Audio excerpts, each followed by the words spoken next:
श्रीगणेशाय नमः। श्रीजानकीवल्लभो विजयते पञ्चमसोपान सुन्दरकाण्ड।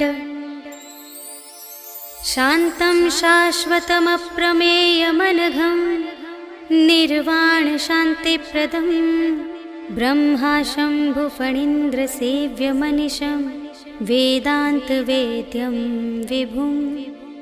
रामाख्यं जगदीश्वरं सुरगुरुं मायामनुष्यं हरिं वन्देऽहं करुणाकरं रघुवरं भूपालचूडामणिं।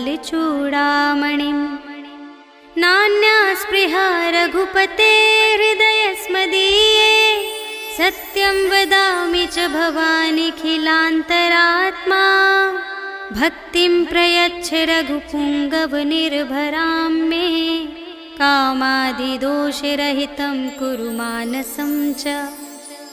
अतुलितबलधामं हेमशैलाभदेहं धनुजवनकृशानुं ज्ञानिनामग्रगण्यं सकलगुणनिधानं वानराणामधीशं रघुपतिप्रियभक्तं वातजातं नमामि।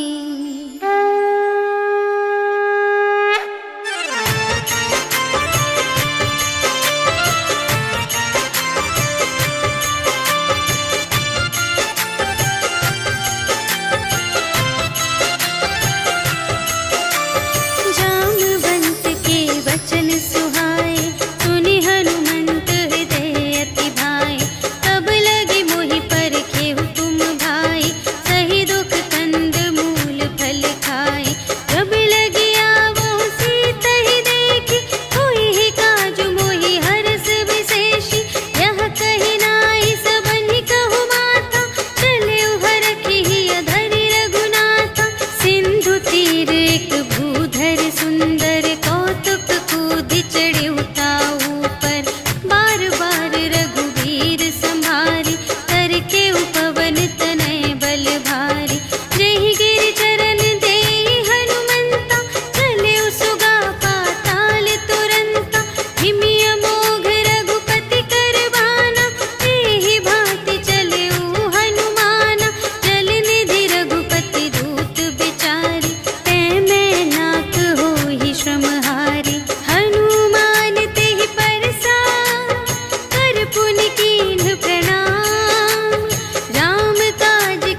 कपटु कपि तुरत ही चीन्हा, ताहि मारि मारुत सुत वीरा। बारिधि पार गयो मति धीरा, तहाँ जाई देखी बन शोभा। गुंजत चंचरीक मधुलोभा, नाना तरु फल फूल सुहाए।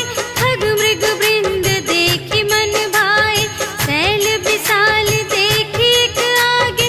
ताव पर धाये चढ़े उभय त्यागे, उमा न कछु कपि कै अधिकाई। प्रभु प्रताप जो कालहि खाए, गिरि पर चढ़ी लंका तेहि देखी।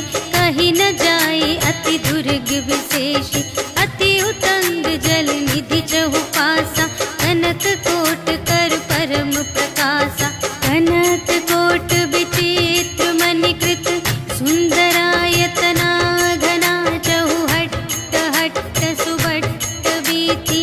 चारुपुर बहुविधि बना गज, बाजी खच्चर निकर पदचर। रथ बरूथन ही को गने, बहुरूप निसिचर। झूठ अति बल सेन बरनत नहीं बने बन। बाग उपवन वाटिका सर, कूप बापी सोहहि नर। नाग सुर गंधर्व कन्या, रूप मुनि मन मोहहि कहूँ। माल देह विशाल शैल समान, अति बल गरजहि नाना अखारिन। भिरहि बहुविधि एक एकन तरजहि करे। जतन भट कोटिन विकट तन, नगर चहु दिसि रचहि कहूँ। महिष मानुष धेनु खर अज, खल निसाचर भक्षहि एहि। लागे तुलसी दास इनकी, कथा कछु एक है कही। रघुवीर सर तीरथ शरीरनि, त्यागी गति पैहि सही। पुर रखवारे देखि बहु, कपि मन कीन विचार। अति लघु रूप धरो निसी, नगर करो पैसार। सियावर राम जय जय राम, मेरे प्रभु राम जय जय राम। मसक समान रूप कपि धरि, लंक ही चले सुमिर नर हरि। नाम लंक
ही समय विभीषण जागा, राम राम तेहि सुमिरन कीन्हा, हृदय हर्ष कपि सज्जन चीन्हा। एहि सठ हठ करे हऊँ पहिचानी, साधु ते होई न कारज हानि। विप्र रूप धरि बचन सुनाए, सुनत विभीषण उठि तहाय। करि प्रणाम पूछी कुशलाए, विप्र कहु निज कथा बुझाए। कि तुम हरिदासन मह कोई, मोरे हृदय प्रीति अति होई। कि तुम राम दीन अनुरागी, आयहु मोहि करन बड़ भागी।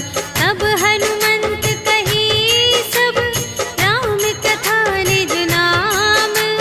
सुनत जुगल तन पुलक मन, मगन सुमिर गुण ग्राम। सियावर राम जय जय राम, मेरे प्रभु राम जय जय राम। सुनहु पवन सुत रहनी हमारी, जिमि दस नन्हि महु जीव बिचारी।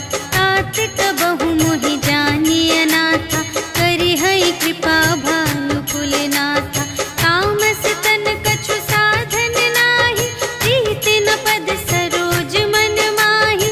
अब मोहि भा भरोस हनुमंता, बिनु हरि कृपा मिलहि नहीं संता।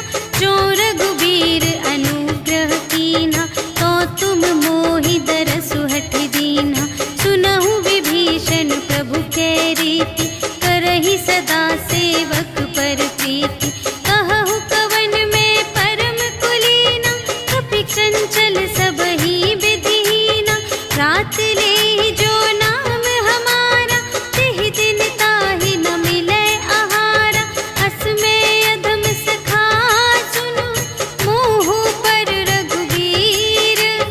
कीन्ही कृपा सुमिरि गुण, भरे बिलोचन नीर। सियावर राम जय जय राम, मेरे प्रभु राम जय जय राम। जानत हूँ अस स्वामी बिसारे, हिरहित काहे न होहि दुखारे।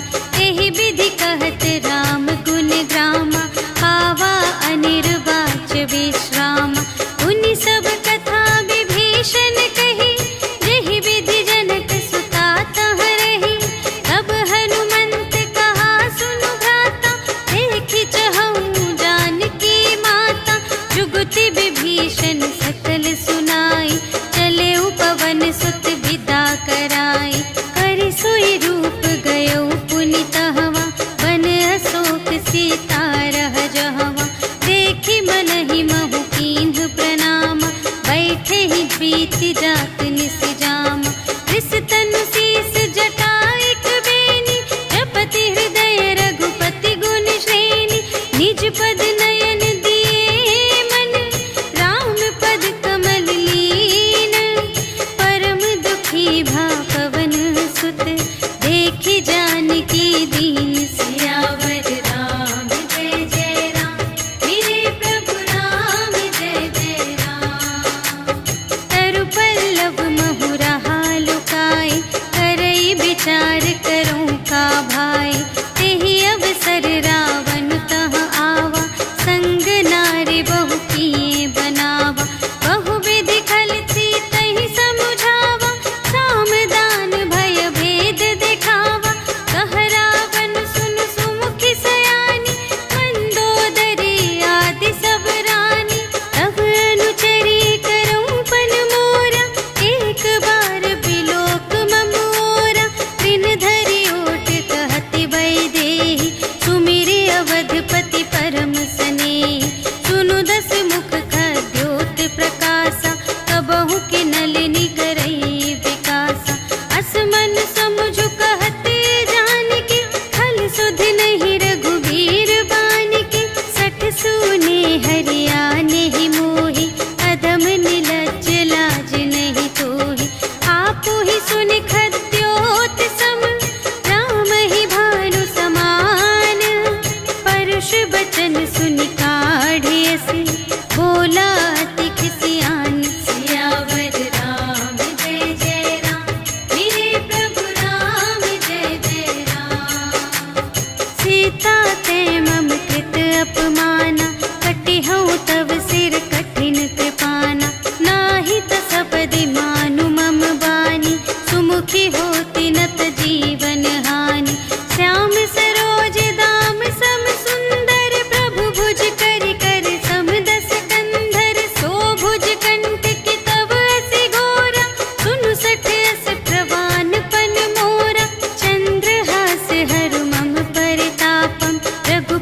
विरह अनल संजातम शीतल निशित बहसि बरधारा कह सीता हरु मम दुख भारा सुनत बचन पुनि मारन धावा भयतनया कहि नीति बुझावा कहि सकल निश्चरिन बुलाई सीतहि बहु विधि त्रास हो जाय मास दिवस महु कहा न माना तो मैं मार बिकाढ़ी कृपाना भवन गयौ दस कंधर यहाँ पिसाचिन वृंद सीतहि त्रास दिखावही धरहि रूप बहुमंद सियावर राम जय जय राम मेरे प्रभु राम जय जय राम त्रिजटा नाम राक्षसी एका रामचरण रति निपुण विवेका सबन्हु बोली सुनाए सि सपना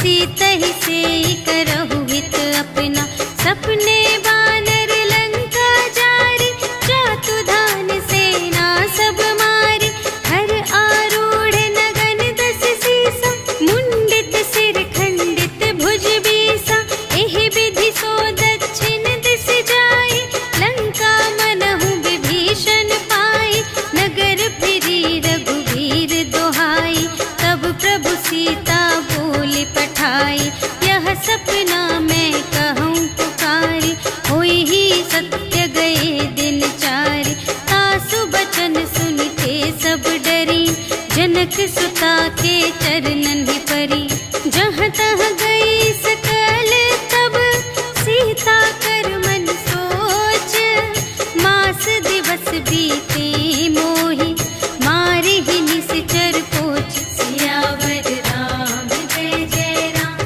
मेरे प्रभु राम जय जय राम त्रिजटासन बोली कर जोरी मातु विपति संगिनी तै मोरी तजो देह करु बेगी उपाय दुसह बिरहु अब नहीं सही जाई आने काठ रचु चिता बनाई मातु अनल पुनि देहि लगाई सत्य करहि मम प्रीति सयानी सुनै कुशवन सूल समबानी सुनत बचन पद गहि समझाए सि प्रभु प्रताप बल सुजसु सुनाय सि निसिन अनल मिल सुन सुकुमारी अस कहि सो निज भवन से धारी कह सीता विधि भा प्रतिकूला मिलिहि न पावक मिटिहि न सूला देखियत प्रगट गगन अंगारा अवनि नावत एक अवतारा पावक मय ससि स्रवत न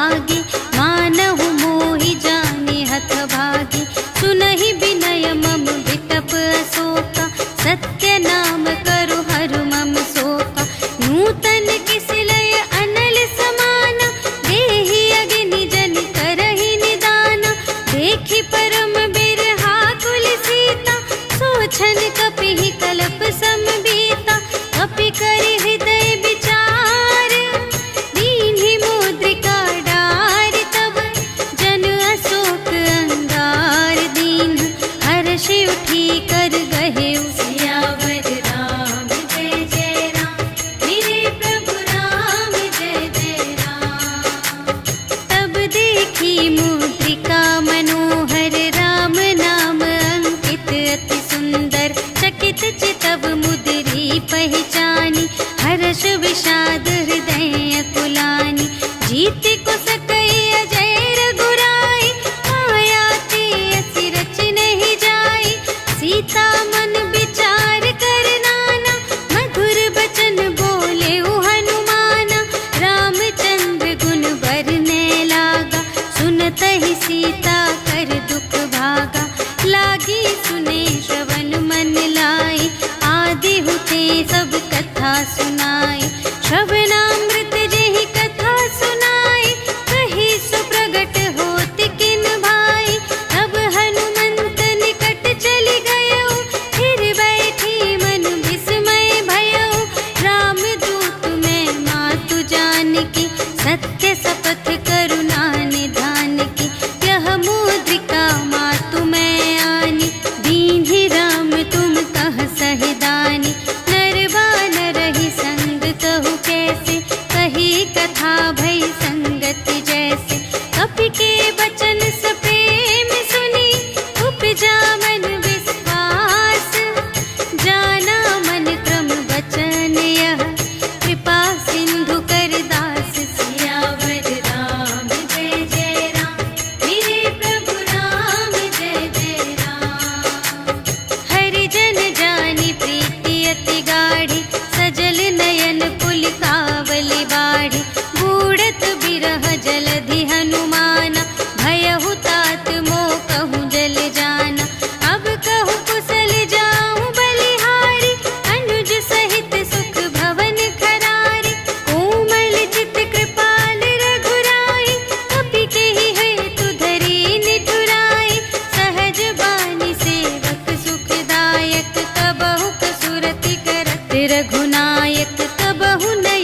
बचन तजहु कदराए। निशिचर निकर पतंग सम रघुपति बानु प्रसानु। जननी हृदय धीर धरु जरे निशाचर जान। सियावर राम जय जय राम, मेरे प्रभु राम जय जय राम। जो रघुबीर होति सुधि पाए, करते नहीं विलंब रघुराए। राम बान रबिउए जानकी, तम बरूथ कह जातु धानकी। अब ही मातु मैं जाऊं लवाई, प्रभु आय सुनहि राम दोहाई। अछुक दिवस जननी धरु धीरा, कपिन सहित आई है रघुबीरा। निशिचर मारि तोहि लय जय है, तिहु पुर नारद आदि जसु गए हैं। है सुत कपि सब तुम्हि समाना, जातु धान अति भट बलवाना। मोरे हृदय परम संदेहा, सुनि कपि प्रगट कीन्ह निज देहा। कनक भूधरा कार शरीरा, समर भयंकर अति बलबीरा। सीता मन भरोस तब भयउ, पुनि लघु रूप पवन सुत लयउ। सुनु माता शाखा मृग, नहीं बल बुद्धि विशाल। प्रभु प्रताप ते गरुड़हि, खाई परम लघु ब्याल। सियावर राम जय जय राम, मेरे प्रभु राम जय जय राम। मन संतोष सुनत कपि बानी, भगति प्रताप तेज बलसानी। आशीष दीन्हि राम प्रिय जाना, ओहु तात बलशील निधाना। अजर अमर गुण निधि सुत होहु, करहु बहुत रघुनायक छोहु। करहु कृपा प्रभु अस सुनि काना, निर्भय प्रेम मगन हनुमाना। बार बार नाय सिपद सीसा, बोला बचन जोरि कर कीसा।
पुनि उपजा हृदय विषाद सियावर राम जय जय राम मेरे प्रभु राम जय जय राम। कहलन केस कवन तय कीसा केहि के बल घाले सिबन कीसा कीधो श्रवण सुने ही नहीं मोहि देखो अति असंत सठ तोहि मारे निश्चर के ही अपराधा कहु सठ तोहि न प्राण गई बाधा सुनु रावण ब्रह्मांड निकाया खाई जा सुबल बिरचति माया जाके बल बिरंचि हरीसा पालत सृजत हरत दस सीसा जाबल शीस धरत सहसानन अंड कोश समेत गिरि कानन धरै जो विविध देह सुर त्राता तुमसे सठन सिखावन दाता हर को दंड कठिन जेहि भंजा तेहि समेत नृप दल मद गंजा हर दूषण त्रिसिरा रुबाली बधे सकल